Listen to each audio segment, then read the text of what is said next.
Il y a une découverte que Carl Jung a faite il y a près d'un siècle. Une découverte si troublante qu'elle a radicalement changé sa vision de l'esprit humain. Et voici ce que peu de gens savent. Andrew Huberman a confirmé cette découverte, mais il n'en parle jamais publiquement. Pourquoi? La réponse vous empêchera de dormir ce soir. Imaginez découvrir que votre esprit ne vous appartient pas vraiment.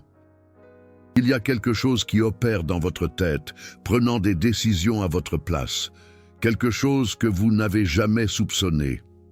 Jung a fait cette découverte en soignant une patiente qui parlait des langues qu'elle n'avait jamais apprises. Des langues anciennes.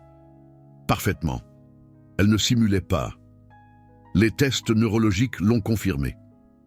Quelque chose en elle savait des choses qu'elle ne pouvait jamais savoir. Et c'est à ce moment-là que Jung a réalisé quelque chose de terrifiant. Nous ne sommes pas une seule personne, nous sommes plusieurs. Mais avant de vous raconter ce que Huberman a découvert à ce sujet, laissez-moi vous poser une question. Avez-vous déjà ressenti cette étrange sensation que quelqu'un vous observait, même seul, comme s'il y avait une présence silencieuse au plus profond de votre propre tête? Cette sensation a un nom et une explication scientifique. Jung a appelé cela des complexes autonomes. C'étaient comme des personnalités distinctes vivant dans le même esprit, chacune avec ses propres souvenirs, ses propres réactions, ses propres secrets. Et voici la partie que personne ne vous dit. Ils sont actifs maintenant, pendant que vous écoutez ces mots, observant, analysant, décidant si vous devez continuer à prêter attention ou arrêter d'écouter. Mais Jung n'était qu'un psychologue. Un homme observant des schémas étranges chez ses patients. Il n'avait aucun moyen de prouver que cela existait réellement. Il n'avait pas la technologie pour regarder à l'intérieur du cerveau. 80 ans plus tard. Andrew Huberman, là, en 2019, Huberman étudiait quelque chose, appelé le réseau neuronal par défaut. C'est un réseau de neurones qui s'active lorsque vous ne pensez à rien de spécifique. Lorsque vous rêvassez, lorsque vous êtes sur le pilote automatique. Et c'est là qu'il a découvert quelque chose qui lui a glacé le sang. Ce réseau n'est pas une seule entité. Ce sont plusieurs réseaux, plusieurs voix, plusieurs présences opérant indépendamment dans le même cerveau. Exactement comme Jung l'avait décrit. Mais voici le problème. Huberman ne fait jamais le lien publiquement. Il parle du réseau neuronal par défaut. Il parle des états modifiés de conscience. Mais il ne mentionne jamais Jung. Jamais les complexes autonomes. Pourquoi? Parce que la vérité est trop dangereuse. Je vais vous expliquer pourquoi. Mais d'abord, vous devez comprendre ce qui se passe réellement dans votre tête en ce moment précis. Il y a une voix dans votre esprit qui commente tout ce que je dis, accordant ou discordant, analysant si cela a du sens, décidant si vous devez me faire confiance ou non. Cette voix, ce n'est pas vous. C'est un complexe autonome, une entité séparée qui vit dans votre conscience. Jung a découvert que ces entités peuvent avoir des âges différents, des personnalités différentes, même des genres différents de la personne hôte, et elles ne dorment jamais. Huberman le confirme lorsqu'il étudie les schémas d'activité cérébrale pendant le sommeil. Le réseau neuronal par défaut reste actif, continue de traiter, continue de prendre des décisions.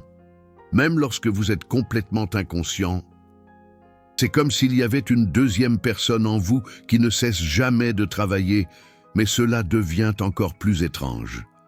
Jung a découvert que ces complexes peuvent avoir des souvenirs que la personne consciente n'a pas. Ils peuvent savoir des choses que la personne n'a jamais apprises. Ils peuvent réagir à des situations de manière que la personnalité principale ne réagirait jamais. Et Huberman l'a prouvé scientifiquement. Dans ses études sur la neuroplasticité, il a découvert que différentes parties du cerveau peuvent former des souvenirs indépendants. Elles peuvent apprendre des schémas séparés.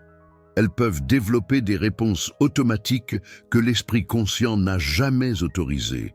C'est comme si vous aviez des locataires qui vivent dans votre tête. et ils sont en train de redécorer la maison sans demander la permission.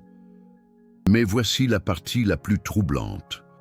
Jung a découvert que ces complexes peuvent communiquer entre eux, ils peuvent conclure des accords, ils peuvent conspirer, et vous ne savez jamais que cela se produit. Vous souvenez-vous de la dernière fois où vous avez pris une décision importante et vous vous êtes ensuite demandé pourquoi diable vous aviez fait cela? Comme si ce n'était pas vraiment vous qui aviez décidé. Ce n'était pas vous. C'était un complexe autonome prenant temporairement le contrôle de votre esprit conscient. Jung appelait cela une possession psychologique, l'esprit rationnel étant kidnappé par une entité psychique indépendante. Huberman a un autre nom pour cela. Il appelle cela des états de faible activité du cortex préfrontal, des moments où la partie logique du cerveau est temporairement hors ligne, et d'autres réseaux neuronaux prennent le contrôle. C'est la même chose que Jung a décrit, mais avec des mots plus acceptables pour la communauté scientifique. Maintenant, vous vous demandez pourquoi Huberman n'en parle-t-il pas ouvertement? Pourquoi évite-t-il de mentionner Jung? Pourquoi ne fait-il jamais le lien directement? La réponse est politique et financière. Si Huberman admettait publiquement que Jung avait raison, que nous sommes réellement des entités multiples vivant dans le même corps, cela changerait tout. Cela changerait notre façon de voir la responsabilité personnelle. Cela changerait notre façon de voir le libre arbitre. Cela changerait notre façon de voir la nature même de l'identité humaine. Et cela effrayerait beaucoup de gens. Imaginez aller devant un tribunal et que l'avocat de la défense plaide que son client ne peut pas être tenu responsable d'un crime parce que c'est un complexe autonome qui l'a commis, pas la personnalité principale. Imaginez découvrir que toutes vos décisions importantes de la vie ont été influencées par des entités psychiques dont vous ne saviez même pas l'existence. Imaginez réaliser que votre personnalité, ce que vous appelez « moi », n'est qu'une des nombreuses voix qui se disputent le contrôle de votre esprit. C'est trop effrayant pour être discuté ouvertement. Mais Jung n'a pas eu peur. Il a plongé profondément dans cette découverte, et ce qu'il a trouvé était encore plus troublant. Il a découvert que ces complexes ne sont pas aléatoires. Ils ont des objectifs spécifiques. Certains existent pour vous protéger, d'autres pour vous punir, certains pour vous motiver, d'autres pour vous saboter. Et chacun d'eux croit sincèrement qu'il fait ce qui est le mieux pour vous. C'est comme avoir un comité de personnes qui vivent dans votre tête, toutes avec des opinions différentes sur la façon dont vous devriez vivre votre vie.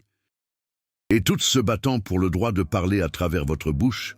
Huberman le confirme lorsqu'il étudie les conflits entre différents réseaux neuronaux. Il observe littéralement différentes parties du cerveau se disputant le contrôle des décisions. Comme des politiciens débattant lors d'une réunion. Mais voici ce qui est encore plus bizarre. Jung a découvert que vous pouvez dialoguer avec ces complexes, négocier avec eux, conclure même des accords. Il a développé une technique appelée l'imagination active, une manière de dialoguer directement avec ces entités internes, de comprendre ce qu'elles voulaient, pourquoi elles agissaient de telle manière, et les résultats étaient impressionnants. Des patients souffrant de dépression ont découvert qu'une entité en eux essayait de les protéger de plus de souffrance, les maintenant isolés, les gardant en sécurité. Des patients anxieux ont découvert une entité hypervigilante, constamment à la recherche de menaces, tentant de les maintenir en vie. Chaque symptôme psychologique avait une entité derrière. Chaque modèle comportemental avait une explication interne. Et lorsque les gens apprenaient à converser avec ces entités, les symptômes commençaient à disparaître. Huberman observe quelque chose de similaire lorsqu'il étudie la méditation et la pleine conscience.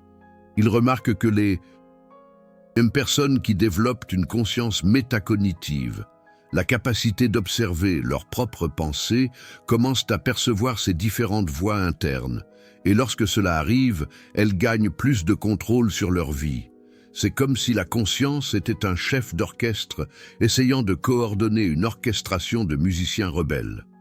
Lorsque vous ne savez pas que les musiciens sont là, Ils jouent ce qu'ils veulent. Mais lorsque vous apprenez à les écouter, vous pouvez commencer à diriger la musique. Mais il y a un problème dont ni Jung ni Huberman ne parlent ouvertement.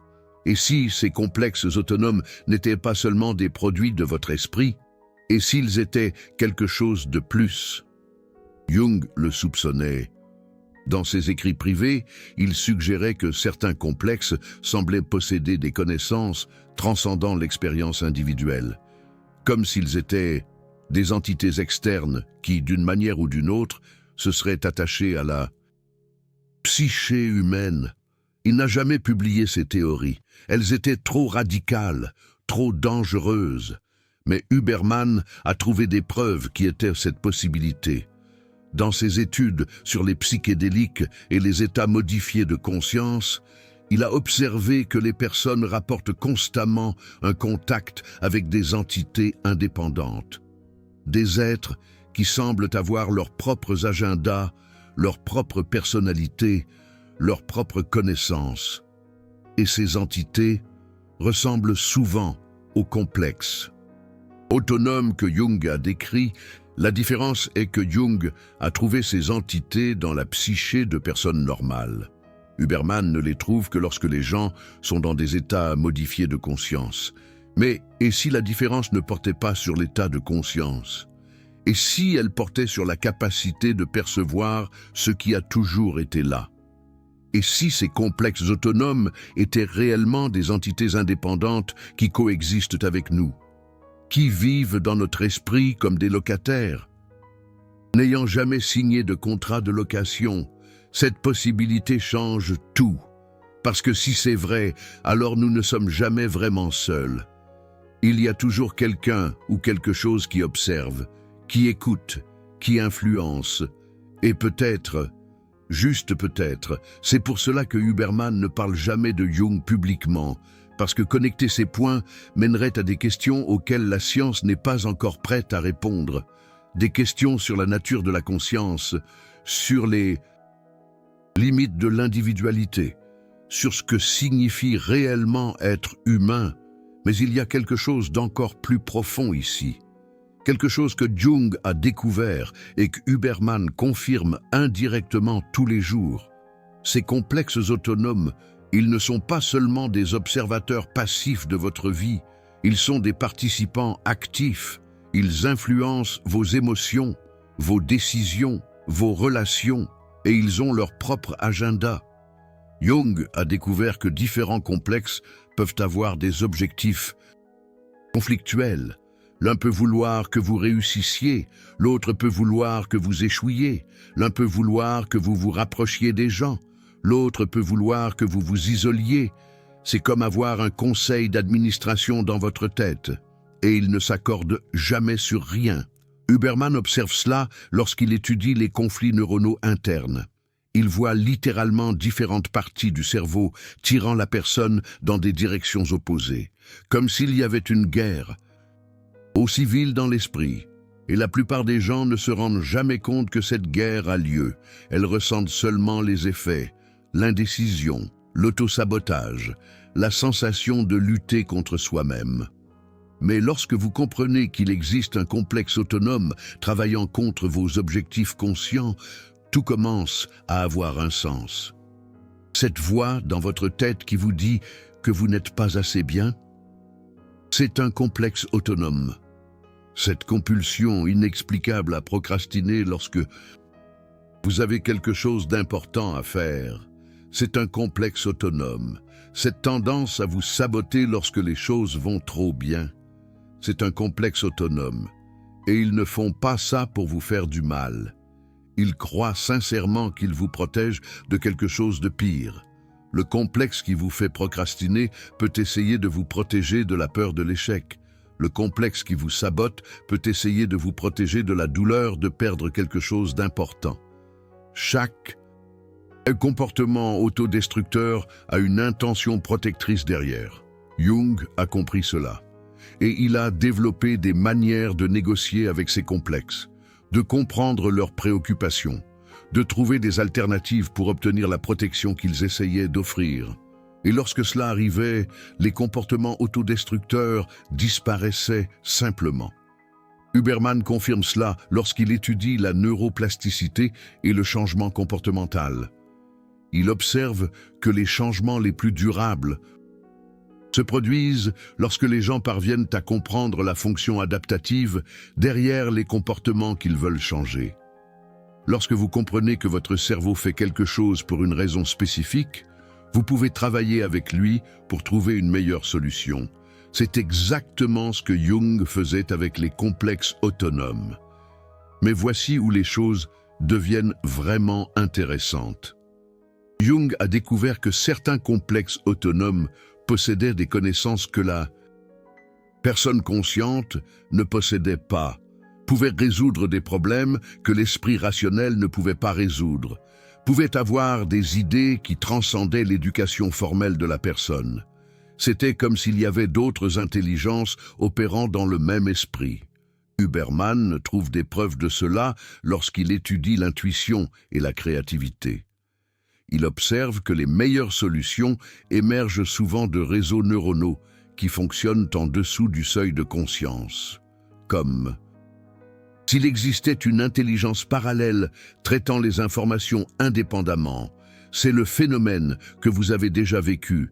Vous essayez de résoudre un problème complexe, vous luttez pendant des heures, vous êtes frustré, vous abandonnez, et puis, soudainement, la solution apparaît dans votre esprit comme si quelqu'un avait chuchoté la réponse à votre oreille. Qui a chuchoté? Jung dirait que c'était un complexe autonome. Une entité interne, travaillant sur le problème, indépendamment de votre esprit conscient. Huberman dirait que ce sont des réseaux neuronaux fonctionnant en parallèle, traitant des informations à un niveau subconscient. Deux explications différentes pour le même phénomène.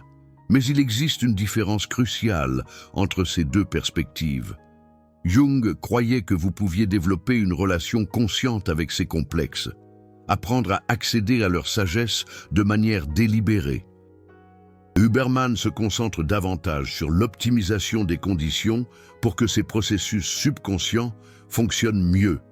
Un sommeil adéquat, l'exercice physique, la méditation, les états modifiés de conscience. Les deux approches fonctionnent, mais celle de Jung est plus personnelle, car lorsque vous apprenez à dialoguer avec vos complexes autonomes, vous découvrez des choses sur vous-même que vous ignoriez. Vous découvrez des peurs que vous n'avez jamais osé avouer, des désirs que vous n'avez jamais eu le courage de reconnaître, une sagesse que vous ne saviez pas posséder. C'est comme découvrir que vous avez des locataires habitant votre maison depuis des années et qu'ils ont des histoires fascinantes à raconter. Mais il y a un côté obscur à tout cela. Jung a également découvert que certains complexes autonomes peuvent être hostiles. Il a rencontré des entités internes qui semblaient se délecter de la souffrance de la personne. Ils sabotaient délibérément toute tentative de bonheur ou de succès, qui semblaient avoir leur propre agenda, n'incluant pas le bien-être de l'hôte. Jung appelait ces entités des complexes de l'ombre, et ils étaient les plus dangereux car les plus difficiles à détecter. Ils opéraient aux marges de la conscience, influençant les pensées et les comportements de manière subtile, chuchotant des doutes, semant des peurs, créant de l'auto-sabotage. Et la personne ne se rendait jamais compte qu'elle était manipulée. Huberman observe quelque chose de similaire lorsqu'il étudie la dépression et l'anxiété. Il voit des schémas neuronaux qui semblent se perpétuer indépendamment des circonstances externes, comme si le cerveau avait développé un programme autodestructeur qui tourne en arrière-plan. Un programme que la personne consciente n'a pas autorisé et qui travaille souvent contre ses propres intérêts. C'est exactement ce que Jung a décrit comme des complexes de l'ombre. Et voici la partie la plus effrayante. Jung a découvert que ces complexes sombres peuvent se renforcer avec le temps, devenir plus sophistiqués, plus influents, plus autonomes, comme s'ils étaient des parasites psychologiques qui grandissent en se nourrissant de l'énergie vitale de la personne. Huberman n'utilise pas ce langage, Mais il observe des schémas similaires lorsqu'il étudie les addictions et les comportements compulsifs. Il voit des réseaux neuronaux qui deviennent progressivement plus dominants, qui accaparent de plus en plus de ressources cérébrales, qui prennent de plus en plus le contrôle du comportement de la personne. C'est comme si des entités internes prenaient progressivement possession de l'esprit de l'hôte. Et lorsque cela arrive, la personne commence à se sentir comme si elle n'était plus maîtresse de sa propre vie, parce que, d'une certaine manière, elle ne l'est plus. Vous commencez maintenant à comprendre pourquoi Huberman ne parle pas publiquement de cela. Pourquoi il évite de connecter ses études aux découvertes de Jung.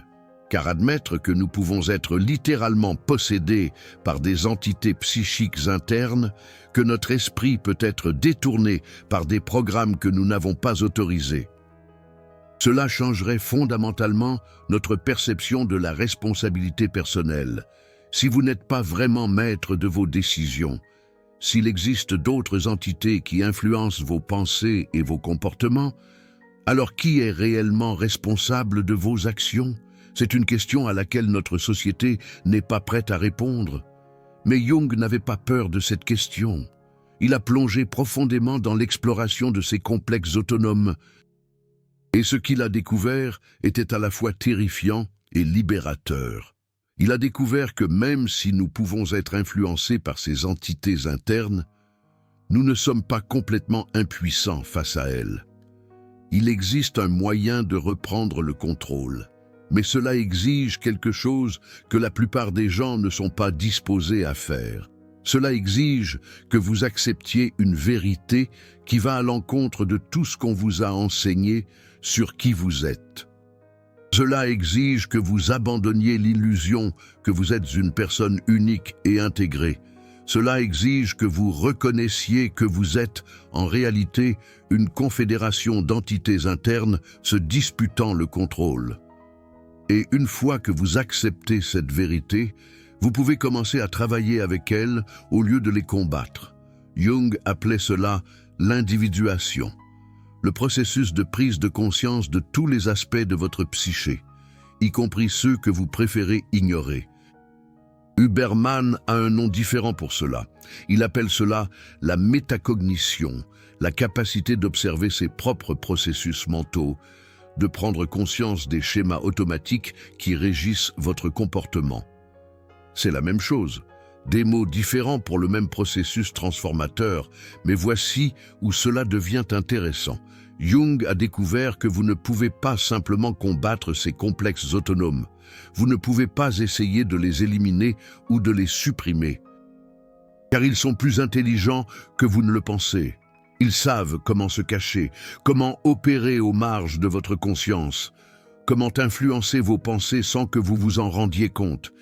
Essayer de les combattre, c'est comme essayer de combattre votre propre ombre. Plus vous luttez, plus elle devient forte. Huberman confirme cela lorsqu'il étudie la suppression des pensées. Il observe que tenter de ne pas penser à quelque chose ne fait que renforcer les réseaux neuronaux associés à cette pensée. C'est l'effet de l'ours blanc. Plus vous essayez de ne pas penser à l'ours blanc, plus vous y pensez. Les complexes autonomes fonctionnent de la même manière. Plus vous essayez de les ignorer, plus ils deviennent influents. Alors, quelle est la solution? Jung a découvert quelque chose de révolutionnaire. Au lieu de lutter contre ces complexes, vous devez apprendre à négocier avec eux. Vous devez comprendre ce qu'ils veulent, pourquoi ils font ce qu'ils font, quels besoins ils essaient de satisfaire. Et ensuite, vous devez trouver un moyen de satisfaire ce besoin d'une manière qui ne sabote pas votre vie consciente.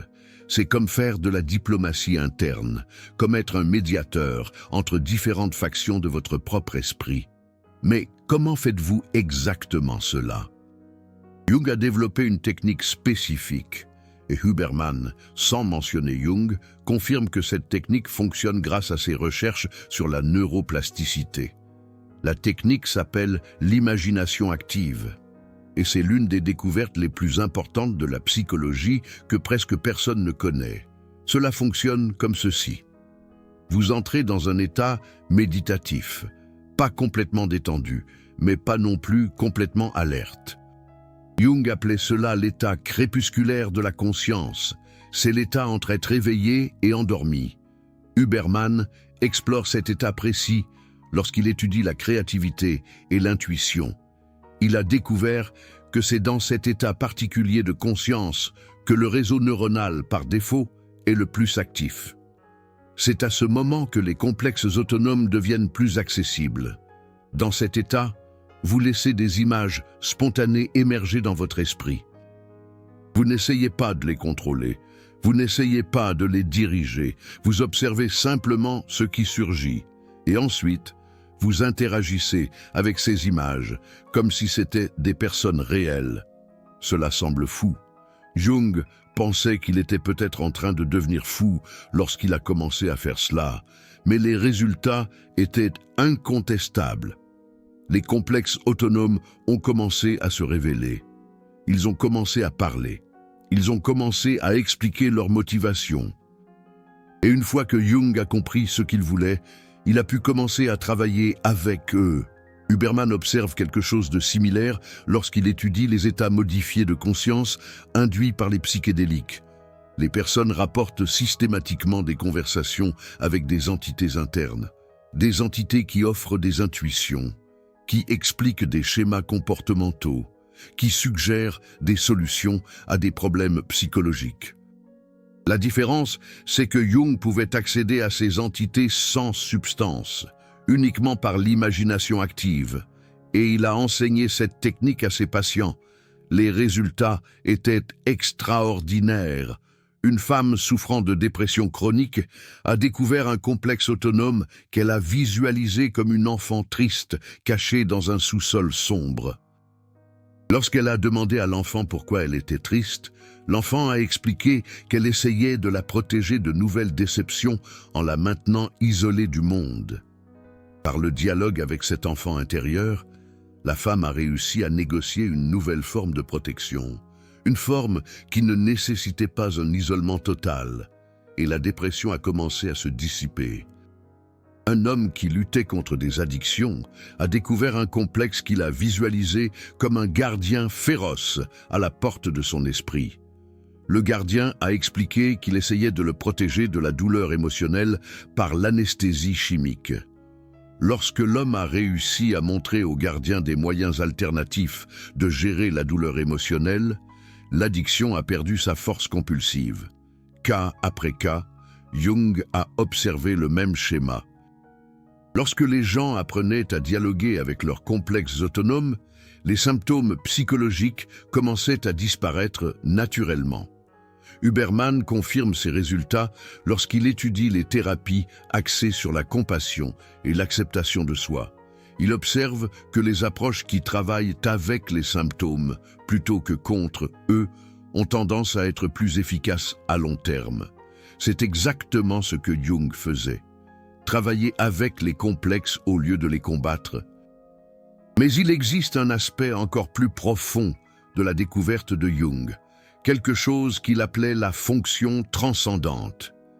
Il a découvert que lorsque vous réussissez à établir un dialogue conscient entre différents complexes autonomes, quelque chose d'extraordinaire se produit. Une nouvelle perspective émerge, une perspective qui transcende les conflits internes. C'est comme si une troisième voie apparaissait. Une voie qui peut voir au-delà des limitations de l'esprit conscient et des complexes individuels. Jung croyait que c'était la véritable voie du soi, la totalité intégrée de la psyché.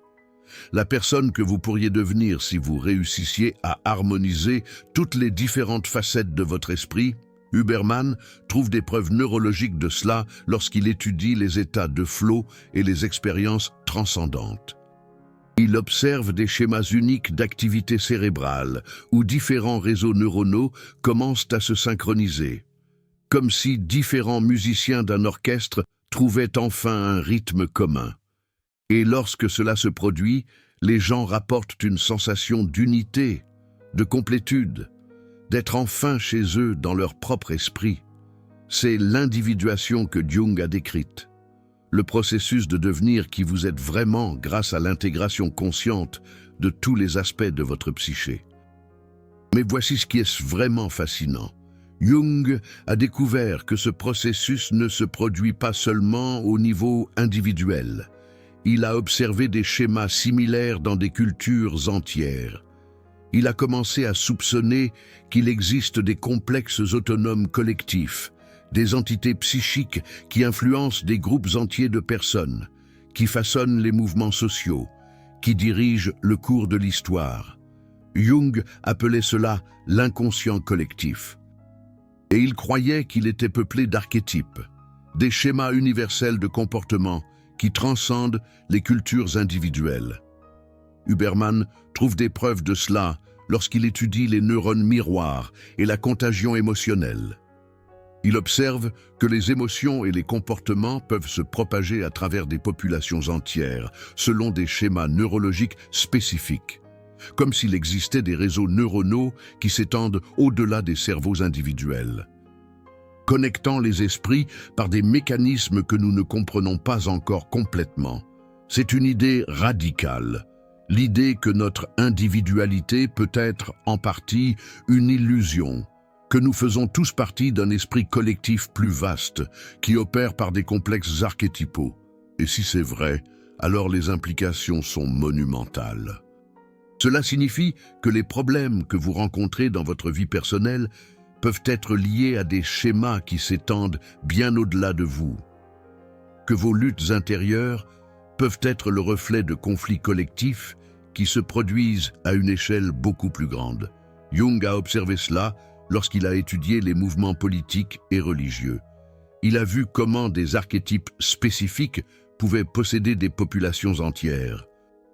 Comment des complexes collectifs pouvaient diriger le comportement de millions de personnes simultanément. Et il a vu comment ces possessions collectives pouvaient conduire à la fois à une créativité extraordinaire et à une destruction massive. Huberman n'en parle pas directement, mais ses recherches sur l'influence sociale et les neurones miroirs suggèrent des mécanismes par lesquels cela pourrait se produire. Lorsque vous comprenez que votre esprit individuel est connecté à des réseaux plus vastes d'influence psychique, vous commencez à réaliser que l'individuation n'est pas seulement un processus personnel, c'est aussi un acte de responsabilité collective. Lorsque vous prenez conscience de vos propres complexes autonomes, vous devenez moins susceptible d'être possédé par des complexes collectifs. Vous devenez plus résistant à la manipulation émotionnelle de masse. C'est pourquoi Jung considérait l'individuation non seulement comme un processus de guérison personnelle, mais aussi comme un acte de service à l'humanité. Et c'est peut-être pourquoi Huberman, même en confirmant les découvertes de Jung par ses recherches, hésite à relier ces points publiquement. Parce que reconnaître la réalité des complexes autonomes et des archétypes collectifs changerait fondamentalement notre façon de voir les questions de responsabilité individuelle et d'influence sociale. Cela changerait notre vision de la politique, de la média, de l'éducation, de la thérapie. Ce serait une révolution dans la compréhension de la nature humaine. Mais il y a quelque chose d'encore plus profond ici. Quelque chose que Jung découvrit durant ces dernières années, quelque chose qu'il nommait la synchronicité. Il commença à remarquer que lorsque les individus traversaient le processus d'individuation, des événements étranges survenaient dans leur vie. Des coïncidences significatives, des rencontres improbables, des opportunités apparaissant au moment exact où elles étaient nécessaires, comme si l'univers extérieur se mettait à répondre au processus interne d'intégration psychique. Jung soupçonnait que ce n'était pas une coïncidence. Il croyait qu'il existait un lien profond entre la psyché individuelle et le tissu même de la réalité, que lorsque vous harmonisiez vos complexes internes, vous vous harmonisiez également avec des forces supérieures agissant dans l'univers. Huberman trouve des indices de cela lorsqu'il étudie les états altérés de conscience et les expériences mystiques. Il observe que les personnes qui connaissent des transformations psychologiques profondes rapportent fréquemment des changements correspondants dans leurs circonstances externes, comme si la réalité extérieure était, d'une certaine manière, le reflet de la réalité intérieure. C'est une idée qui dépasse la neurologie conventionnelle. Elle suggère que la conscience et la réalité pourraient être interconnectées de manière que nous ne comprenons pas encore. Et c'est peut-être cela qui effraie réellement les gens concernant les découvertes de Jung. Non seulement l'idée que nous sommes des entités multiples vivant dans le même corps, mais l'idée que notre vie intérieure puisse être connectée à la structure fondamentale de la réalité, que lorsque nous changeons intérieurement, le monde autour de nous change aussi. C'est une responsabilité énorme et une opportunité extraordinaire, car si Jung avait raison, alors chaque personne qui traverse le processus d'individuation ne se guérit pas seulement elle-même. Elle contribue à la guérison collective de l'humanité. Elle aide à résoudre des conflits qui s'étendent bien au-delà de son expérience personnelle. Elle participe à l'évolution de la conscience humaine. Et c'est peut-être cela que Huberman a réellement confirmé, même sans le dire explicitement. Que nous avons le pouvoir de transformer non seulement nos propres vies, mais la réalité autour de nous grâce au travail conscient avec les complexes autonomes qui vivent en nous. La question est, êtes-vous prêt à assumer cette responsabilité? Êtes-vous prêt à découvrir qui habite réellement dans votre esprit? Êtes-vous prêt à devenir le chef d'orchestre de l'orchestre intérieur qui joue la bande-son de votre vie? Parce qu'une fois que vous acceptez que vous n'êtes pas seul dans votre propre tête, tout change. Vous cessez de lutter contre vous-même et commencez à travailler avec vous-même. Vous cessez de vous sentir victime de vos propres pensées et commencez à vous sentir comme un collaborateur dans le projet de votre propre vie. Vous cessez de chercher des solutions externes à des problèmes internes et commencez à trouver des alliés là où vous ne voyiez auparavant que des ennemis. Et peut-être, juste peut-être, découvrirez-vous que la personne que vous avez toujours voulu devenir était là depuis le début, attendant simplement que vous cessiez de lutter assez longtemps pour écouter ce qu'elle avait à dire. Les complexes autonomes ne sont pas vos ennemis. Ce sont vos conseillers non sollicités, vos protecteurs non demandés, vos collaborateurs non reconnus. Et lorsque vous apprenez à travailler avec eux au lieu de contre eux, vous découvrez un pouvoir que vous ne saviez jamais posséder. Le pouvoir de vivre une vie consciente, une vie intégrée, une vie véritablement vôtre. C'est ce que Jung a découvert, c'est ce que Huberman a confirmé. Et c'est ce qu'ils ne veulent pas que vous sachiez. Parce qu'une personne véritablement individuée est une personne véritablement libre. Et les personnes libres sont dangereuses pour les systèmes qui dépendent du contrôle, d'où le silence, d'où l'omission, d'où l'hésitation à relier les points. Mais maintenant, vous le savez. Et la connaissance est une responsabilité. La question est, que ferez-vous de cette information ? Continuerez-vous à vivre comme si vous étiez une personne unique luttant contre des forces mystérieuses? Ou commencerez-vous à vivre comme une confédération consciente de différents aspects travaillant ensemble vers un objectif commun? Le choix vous appartient, il l'a toujours été. La différence est que maintenant, vous savez qu'il y a un choix à faire. Et peut-être est-ce tout ce que vous aviez besoin de savoir.